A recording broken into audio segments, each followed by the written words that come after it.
देखिए, जो पिटिशन है उसको ठीक से समझिए। पिटिशन किस नियम के तहत है? जो एफिडेविट मांग रहे हैं उस नियम के तहत 30 दिन के अंदर आप एफिडेविट दो, नहीं तो कुछ नहीं होने वाला।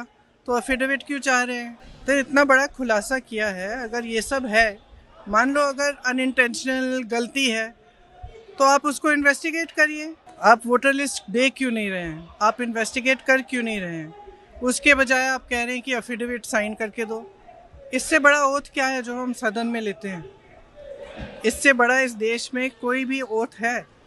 नहीं है। वो ओथ तो लिया हुआ है, पब्लिक में सब कुछ कह रहे हैं, दिखा रहे हैं आपको कि देखिए 40,000 फर्जी वोट हैं, 10,000 पता नहीं जो भी है, उनके आंकड़े मुझे याद नहीं है, बट जो भी 11,000, 1 लाख से ज़्यादा एक असेंबली में, एक विधानसभा के अंदर। आप समझ सकते हैं, जो चुनाव लड़ता है वो समझता है इस बात को।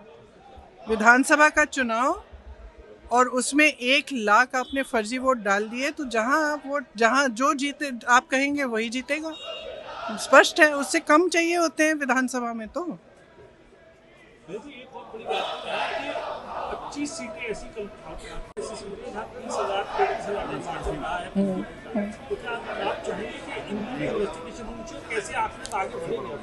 देखो, आगे जैसे बढ़ेंगे वो इंडिया गठबंधन के जो नेता हैं सब आपस में चर्चा करके वही तय करेंगे कि आगे कैसे बढ़ना है। लेकिन ये बात स्पष्ट है कि इस पूरे मामले में गड़बड़ है। ये तो आपने भी देखा है, आपको भी बहुत स्पष्ट हो गया होगा। और जो जिस तरह से बीजेपी और बाकी नेताओं, इनके नेताओं का और जवाब आ रहे हैं, उससे स्पष्ट है।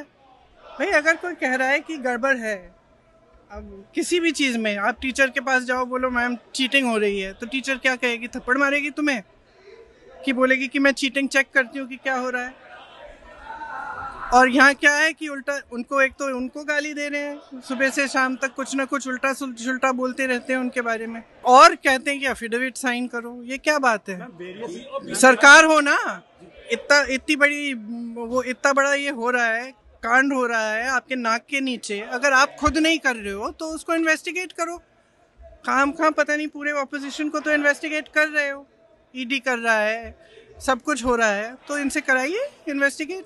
इससे बड़ा कुछ हो सकता है? Various state election commissions have come out and they have said that whatever Rahul Gandhi said is wrong. So now, how do they know it's wrong? How do they know it's wrong? Have they investigated it? The evidence is in front of them. Have they investigated it? How can they say it is wrong unless they investigate it? There can be no matter bigger than this. This is the democracy of our nation. It's not a joke. And it's not about one party or another party. If they have not investigated it, they cannot say that it is rubbish. I'm sorry, they have a bigger responsibility. If they feel that their responsibility is only to the BJP and only to one party, then they need to rethink it. Because as my brother said, a day will come when other people are in power. And then those who have colluded with this kind of complete destruction of our democracy will have to answer for it. When they should be aware that they will have to answer.